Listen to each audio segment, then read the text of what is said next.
L'AS Monaco et le LOSC accrochés, Comboiré gagne pour sa première avec le FC Nantes. Les résultats étrangers avec la victoire du Real Madrid et l'Inter Milan s'emparent de la tête de la Serie A. Toute l'actualité est dans le journal de Made in Foot.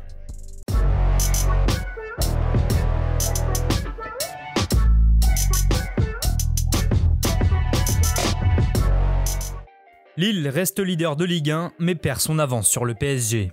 Opposé à Brest hier après-midi, les nordistes ont concédé le match nul 0-0. Après 6 victoires consécutives, le LOSC a balbutié son football face à des Bretons regroupés en défense. Dominateurs, les hommes de Galtier ont manqué d'idées et de justesse, en témoigne cette stat de 0 tir cadré en 90 minutes.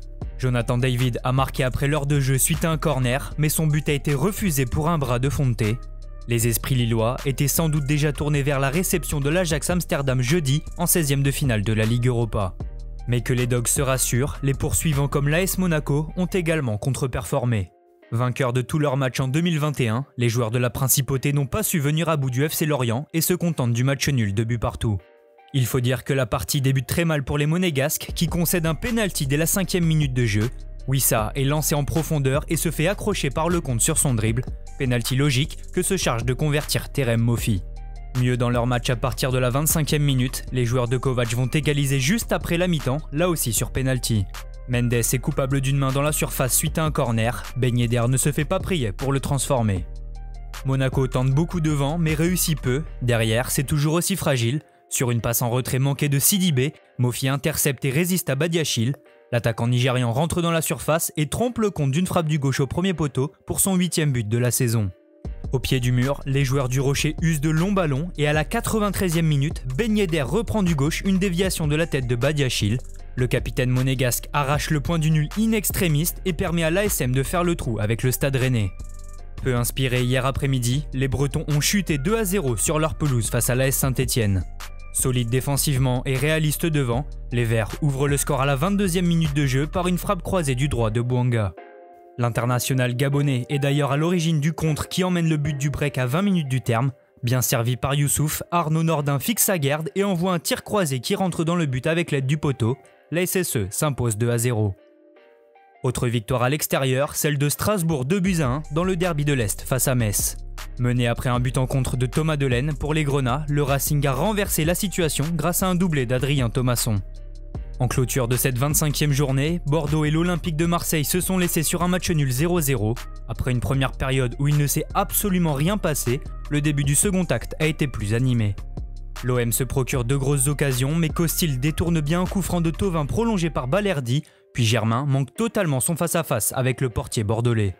Sur l'action qui suit, Oudin fonce vers le but marseillais, mais est stoppé irrégulièrement par Balerdi qui se voit sanctionné d'un carton rouge. Bordeaux en profite pour se montrer dangereux. Wang reprend un centre d'Oudin, mais son plat du pied vient taper le poteau droit de Mandanda. Dans la continuité de l'action, Benedetto craque totalement et fauche Koscielny par derrière. Le buteur argentin laisse alors ses coéquipiers à 9, mais Bordeaux ne va jamais tirer avantage de cette supériorité numérique. Après 30 dernières minutes au niveau de jeu cataclysmique, le match se solde sur un 0-0. Première réussie pour Antoine Comboiré sur le banc du FC Nantes. Après 15 matchs sans victoire, les Canaries sont parvenus à battre Angers 3-1 dans le derby de l'Ouest. Le match débute fort pour les jaunes et verts qui ouvrent le score dès la 4e minute de jeu. Sur une contre-attaque, Blas remonte tout le terrain et adresse une splendide passe aveugle à Moses Simon qui termine d'une frappe croisée du droit. Inspiré sur cette action, le numéro 10 nantais ne s'arrête pas là. Blas pénètre dans la surface et obtient un pénalty que Louz a converti pour le 2-0 dès la 7e minute de jeu. Angers va revenir dans le match également sur pénalty à la demi-heure de jeu. Lafont stoppe d'abord la tentative de Bouffal, mais la VAR demande à ce qu'il soit retiré car Girotto est rentré dans la surface. Changement de tireur pour le SCO, cette fois c'est Mangani qui se présente et qui transforme avec l'aide de la barre. Nantes va tenir ce résultat et aggrave même la marque en fin de match. Bien lancé par l'excédent Ludovic Blas, Bamba porte le score à 3-1.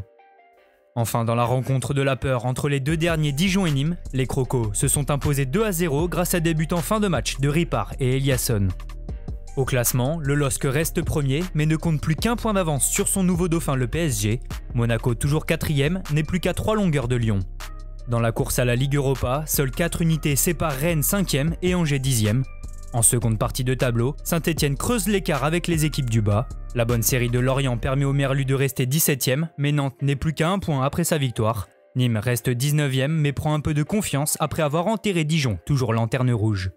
En Angleterre, Manchester United laisse son rival City s'échapper en tête de la Premier League. Après son match nul 1-1 à West Brom obtenu grâce à l'égalisation de Bruno Fernandes, les Red Devils accusent 7 points de retard sur les Sky Blues. De leur côté, les Gunners sont toujours largués mais ils se sont offert une belle victoire 4-2 face à Leeds grâce à un triplé d'Aubameyang. En Espagne, le Real Madrid a repris place sur la deuxième marche du podium de Liga. Opposé à Valence hier après-midi, les hommes de Zidane l'ont emporté 2-0 après des buts de Karim Benzema et Toni Kroos. Changement de leader en Serie A, l'Inter a profité du faux pas du Milan pour prendre la tête après sa victoire 3-1 face à la Lazio. Romelu Lukaku par 2 fois et Lautaro Martinez sont les buteurs pour les Nerazzurri. Merci à tous de nous avoir suivis, n'hésitez pas à liker, commenter et partager. On se retrouve très bientôt pour un nouveau journal.